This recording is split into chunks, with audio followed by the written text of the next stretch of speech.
So this is Mr. Estep's quarter-final exam, and he asked me to first read the names of the highlighted words on this piece of paper. The first one's nationalism.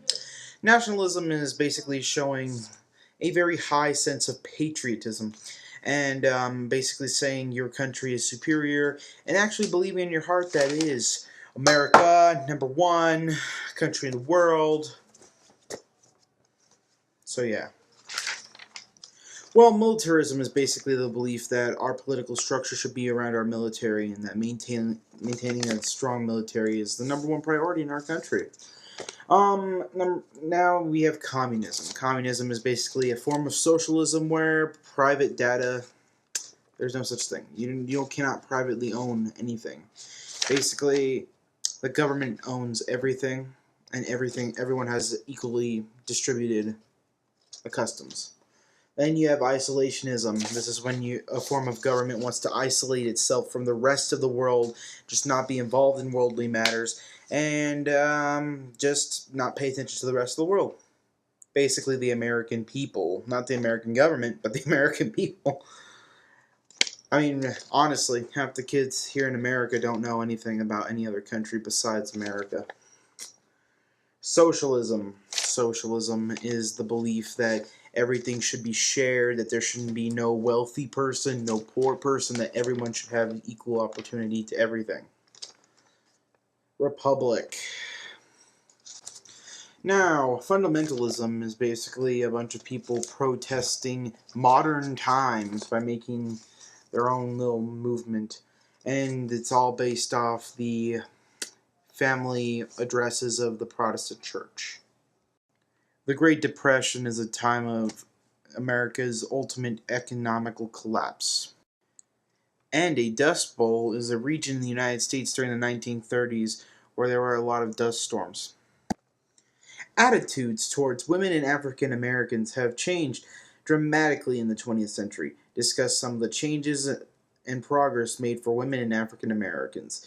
Discuss some of the ways or areas in which more change is necessary. Well, in my personal opinion, there's been lots of change for it, obviously, over the years, just like the anti-discrimination laws and several other stuff has been put in place to help African American and women. Women have been given to the right to vote, and so have African American, and segregation, separate but equal, was abolished in the 20th century. Now, one ways that they need to improve nowadays is that the fact that people use their race or their gender somewhat of a crutch. Although women do get paid severely less than men, that needs to be fixed. But some people use their race as a crutch. And something that's really disturbing is that you could not get hired by a job because of your race sometimes, due to the fact that if they need someone of a different minority to fit their anti-discrimination law down there in the Constitution, you could be in trouble, because even though you may be more qualified than this black man applying for the same job, if he applies at the same time to you, as you, and they need a black man in order to fulfill their, discrimination requirement, you're fucked, and you basically lose your job, and that's really, really messed up. But as for women, yes, they do get discriminated a lot in the workspace due to the fact that they don't get paid as much as men for the same job. Discuss the changes and advancements in technology during the 20th century. Well, during the 20th century, the two biggest inventions that, in my personal opinion, are the airplane and computers. Now, the way airplane is because you no longer need to sail at a certain time of the year in order to transport your goods. Now, airplanes can do it anytime they want, and it's quick, easy, convenient. It sped up the mail process, it sped up the shipping process, it sped up basically everything that requires transportation. And as for computers, well, computers are just mind-blowing. If I couldn't, if I didn't have a computer, I would have to do this with a very expensive VHS camera, and I would have to take this tape into Mr. Estep rather than just putting out a video hosting website such as YouTube. Also, another big advancement is just the quickness of advancement of computers. If I told someone from 1984 that I would be recording a video and putting it on the internet, it would be mind-blowing to them. It would be like, holy shit, no, that's way too much. And just in 10 years, a terabyte was considered a supercomputer, storage size.